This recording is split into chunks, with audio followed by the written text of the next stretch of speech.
बिस्मिल्लाहिर्रहमानिर्रहीम, अस्सलाम वालेकुम।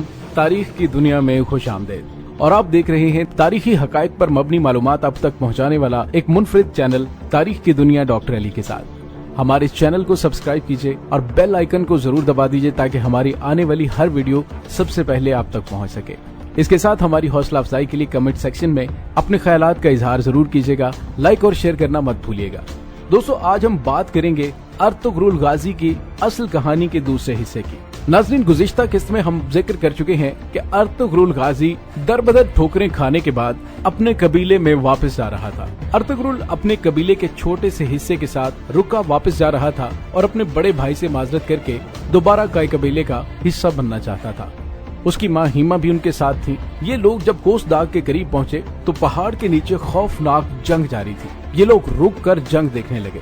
अर्तुगरुल के दिमाग में अचानक कोई ख्याल आया और उसने अपने घुड़सवारों को इशारा किया, खवातीन और बच्चों को पहाड़ पर छोड़ा और ये अपने साथियों के साथ जंग में कूद पड़ा। जून का महीना था, खौफनाक गर्मी थी। अर्तुगरुल के साथ सिर्फ 200 घुड़सवार थे, लेकिन ये लोग जब पहाड़ से उतरे और धूल उड़ी तो यूं महसूस हुआ जैसे एक बहुत बड़ा लश्कर उतर रहा है। ये लोग नीचे पहुँचे तो कई घुड़सवारों ने अर्तुगरुल से पूछा कि हमने किसका साथ देना है। अर्तुगरुल ने कहकहा लगाकर जवाब दिया, मजलूम का। आप ये जानकर हैरान होंगे कि अर्तुगरुल और उसके घुड़सवारों को उस वक्त तक कतई ये इल्म नहीं था कि ये जंग किन के दरमियान हो रही है और उनमें जालिम और मजलूम कौन है। ये लोग बस बिला वजह उस जंग में कूद पड़े और वो दोनों लश्कर उन्हें अपना साथी समझ रहे थे। ये लोग मैदान के करीब पहुंचकर रुके। उन्होंने मजलूम का अंदाजा लगाया और दौड़कर उसकी तरफ से लड़ना शुरू कर दिया। ये ताजा दम थे, माहिर तलवारबाज और बहादुर थे, लिहाजा ये लड़ने लगे तो मजलूम लश्कर को हौसला हो गया। उसके उखड़ते कदम जम गए और वो जी जान से लड़ने लगे। यूं देखते ही देखते जंग का पांसा पलट गया। हारता हुआ लश्कर जीत गया और जीती हुई फौज पसपा हो गई। जंग खत्म हुई तो अर्तुगरुल को पता चला कि उसने सल्जूक सुल्तान अलाउद्दीन की मदद की थी। सल्जूक सुल्तान मंगोलों के साथ लड़ रहा था और ये जंग तकरीबन हार चुका था और अनातोलिया की सल्तनत उसके हाथ से निकल चुकी थी। लेकिन फिर अचानक अर्तुगरुल गैबी मदद बनकर पहाड़ से उतरा और उसने उसका मुल्क बचा लिया। अलाउद्दीन सल्जूक ने अर्तुगरुल को बुलाया, उसकी कहानी सुनी, उसकी जुर्रत और बहादुरी की दाद दी और उसका माथा चूमा और उससे पूछा, मांगो जो मांगते हो, मैं तुम्हें अभी दूंगा। अर्तुगरुल के पास रहने के लिए जगह नहीं थी। उसने अपने कबीले के लिए जगह मांग ली। सुल्तान ने कहकहा लगाया और कहा कि बस इतनी सी ख्वाहिश। अर्तुगरुल ने जवाब दिया, सुल्तान, हमारी जरूरियात और औकात इससे ज्यादा नहीं। सुल्तान ने मेज पर नक्शा बिछाया, चाकू से उस पर निशान लगाया और स्वाद गौद का इलाका उसे दे दिया। स्वाद गौद की वादी वसी चरागाहों, जंगलों और झीलों पर मुश्तमिल थी। दरियाए सकारिया उसे सैराब करता था और ये बाजनतीनी सरहद पर वाक़ थी। बाजनतीनी रियासत का बड़ा शहर बोरसा 100 किलोमीटर के फासले पर था। दोस्तों, आपने ड्रामा सीरियल अर्तुगरुल में कराजा हसार, हनली बाजार, अंगोल, अजनीक और बेलिक का जिक्र जरूर सुना होगा। ये सारे शहर और इलाके बाजनतीनी थे और ये स्वाद गौद के करीब वाक़ हैं।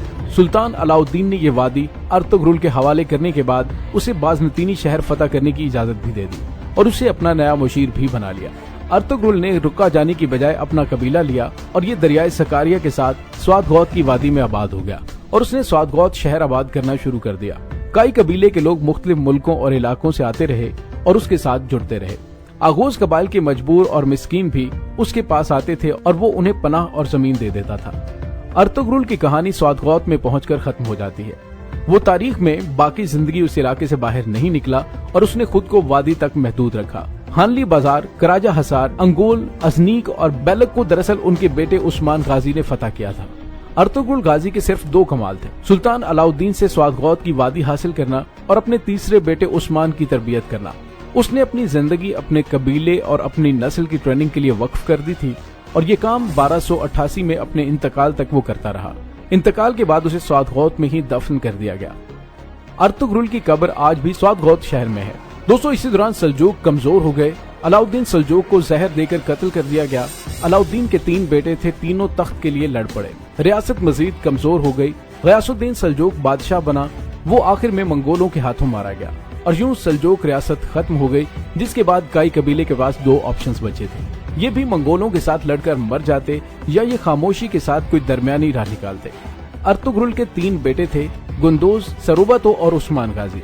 उस्मान 1258 में स्वाद गौद में पैदा हुआ था और ये बहुत समझदार और बहादुर था। उसने कबीले की अनान संभाली और मंगोलों को हकीकत मान लिया। मंगोल बाज़नतीनी रियासत को ताराज कर रहे थे। बाज़नतीनी काई कबीले के दुश्मन भी थे। चुनांचे उस्मान गाजी ने मंगोलों के साथ मुआहदा कर लिया कि ये मंगोलों पर हमला नहीं करेंगे और मंगोल उनसे स्वादगौत नहीं छीनेंगे और मजीद ये बाज़नतीनी रियासत पर हमले जारी रखेंगे ताकि मंगोल मशरकी रियासत पर अपना कब्जा मजबूत कर सकें। दोस्तों, यहाँ पे आपको ये भी बताते चलें कि मंगोल उस वक्त तक मशरकी यूरोप फतह कर चुके थे।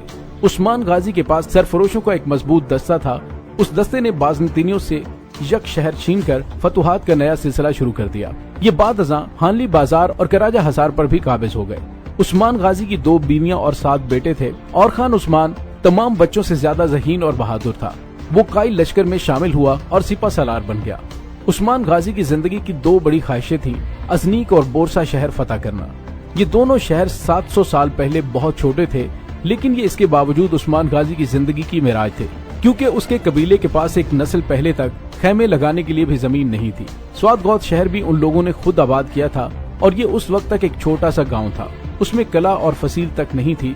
चुनांचे उस्मान की ख्वाहिशों के घोड़े अजनीक और बोरसा जैसे शहरों के सामने पहुंचकर रुक जाते थे। उसकी सोचें भी उससे आगे नहीं सोच सकती थी। और खान अपने वालिद से इश्क करता था, चुनांचे उसने अपनी जिंदगी वालिद की ख्वाहिश के लिए वक्फ कर दी। बोरसा शहर 1326 में फतह हो गया।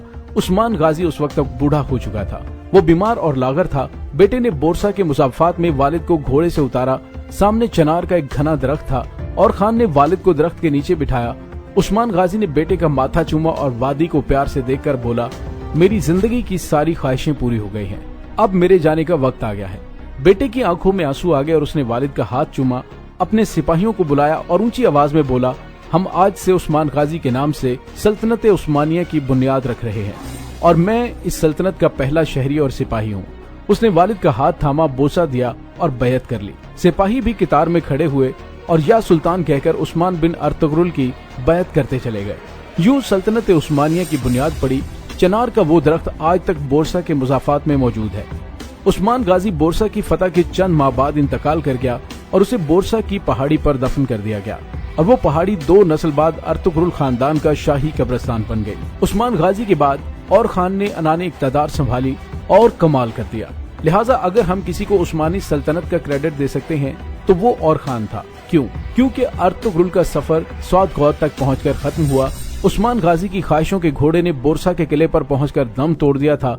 लिहाजा खानदान को अगर और खान ना मिलता तो काई कबीले की कहानी 1326 में बोरसा पहुंचकर खत्म हो जाती और हम आज खिलाफत उस्मानिया से वाकिफ होते।